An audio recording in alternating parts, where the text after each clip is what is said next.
Hola, buen día chicos, ¿cómo están? Espero que muy bien. Mañana nos vamos a encontrar por Zoom. Eh, ya van a tener las notas publicadas. Eh, Salieron bastante bien. Pero bueno, el motivo de los videos ahora es la unidad 9, que son las limitaciones al derecho de propiedad del particular. Ya habíamos hablado anteriormente de dominio público y dominio privado del Estado en la clase anterior. También lo vimos en el Zoom y realizamos las explicaciones correspondientes. Ahora entramos en otro tema, que es cuando el Estado, o qué posibilidades tiene el Estado de limitar nuestro derecho de propiedad particular. Si bien dijimos anteriormente que el Código Civil dice que el derecho de propiedad es exclusivo, absoluto y perpetuo, evidentemente con todas estas limitaciones que vamos a mencionar, no lo es tanto.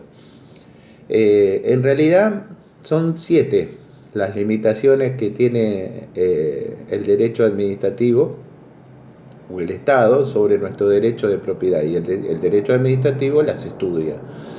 Y eso es lo que vamos a realizar en este momento en estos videos.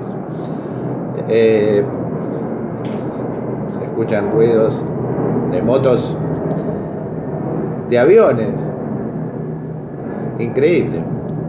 Aviones en este momento. ¿Qué será? Bueno, vamos a mencionarla primeramente. Las limitaciones, como les dije anteriormente, son 7. La primera son las restricciones administrativas. Segundo, las servidumbres administrativas. Tercero, la expropiación. Cuarto, la ocupación temporal. Quinto, la requisa. Sexto, el decomiso. Y séptimo, el secuestro. Estas son las 7 limitaciones que mencionamos anteriormente. Vamos a empezar por las restricciones administrativas.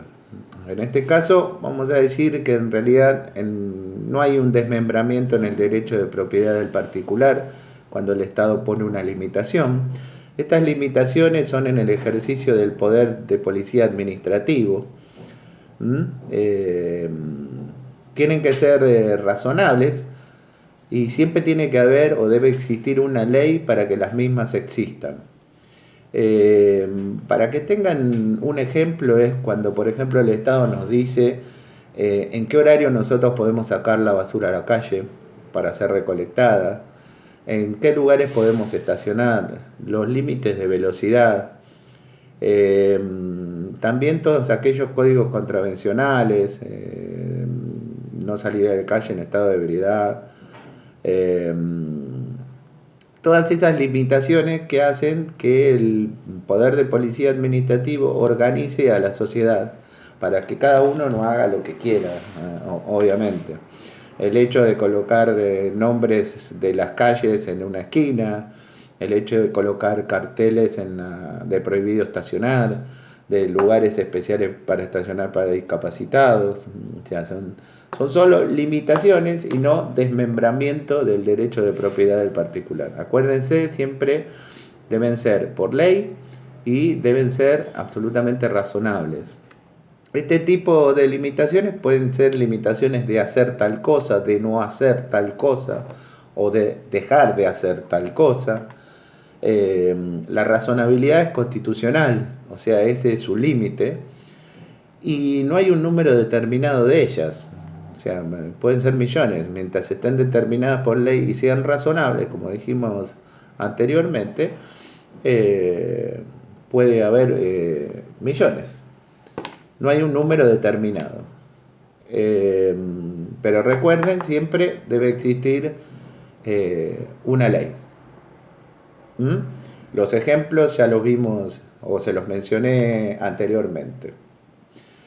No hay ningún tipo de indemnización para el particular por estas limitaciones, salvo que le produzca algún daño. Si le produce algún daño, es responsabilidad estatal y deberá hacerse cargo de resarcir ese daño.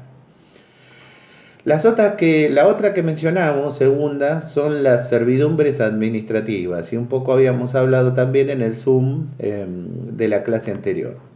Las servidumbres administrativas son un desmembramiento parcial del derecho de propiedad. Las mismas se aplican sobre la propiedad de un particular, teniendo como beneficiario a los administrados. A esto se refiere, busca realizar esta servidumbre a través o como objetivo del bien común. Así la definición mucho no les dice nada, pero con los ejemplos nosotros nos vamos a poder dar cuenta a qué se refiere la servidumbre administrativa. La más conocida, o una de las más conocidas, son la servidumbre de sirga, SIRGA, servidumbre de sirga. La servidumbre de sirga dice que aquel que tenga un lote de terreno, una propiedad lindante a un río o canal navegable comercialmente o a una reserva natural, deberá dejar un camino público de 35 metros que va desde la costa hacia adentro de su propiedad. Toda la servidumbre, por más que ustedes lean en guías o en resumen, apuntes o libros, que algunas son indemnizables y todas o no, con la modificación del Código Civil son todas indemnizables. Esta servidumbre de sirga o camino ribereño obviamente es obligatoria. Los casos más conocidos que nosotros, por ejemplo, tenemos es el del Lago Escondido, por todo el viraje político que tuvo ese tema del camino público. Y bueno,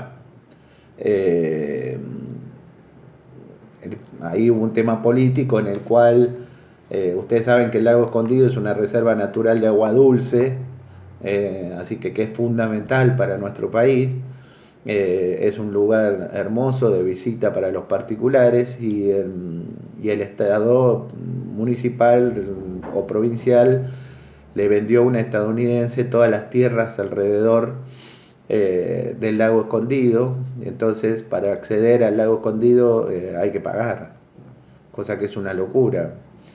Para eso existe el camino de sirga, el cual nosotros podemos transitar libremente por alrededor del Lago Escondido, y sin embargo no podemos, por lo que se armó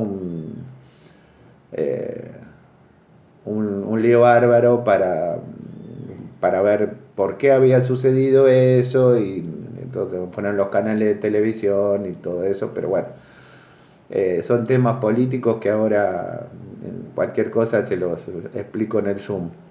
El tema es que se entienda cuál es el sistema de la servidumbre.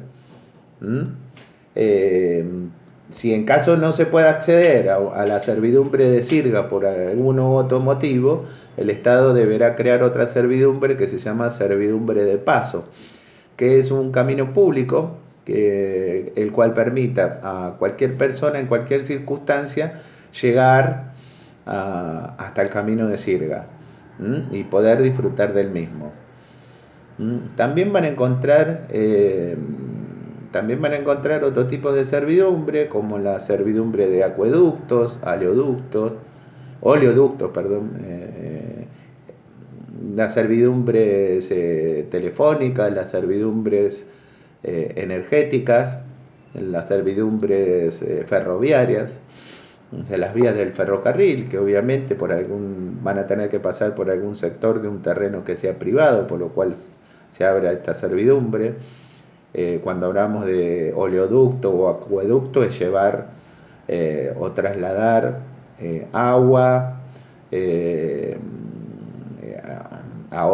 una ciudad a otra. Obviamente tendrá que pasar también por el terreno de un particular, por eso se habla de servidumbre.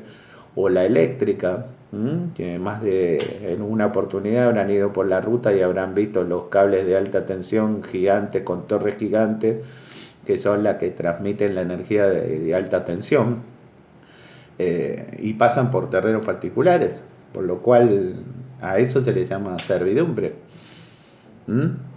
Así que, y se habla de un desmembramiento parcial porque el particular en realidad no pierde su derecho de propiedad. Es un desmembramiento parcial que al finalizar el mismo, el particular recupera el derecho de propiedad sobre ese sector utilizado por el Estado.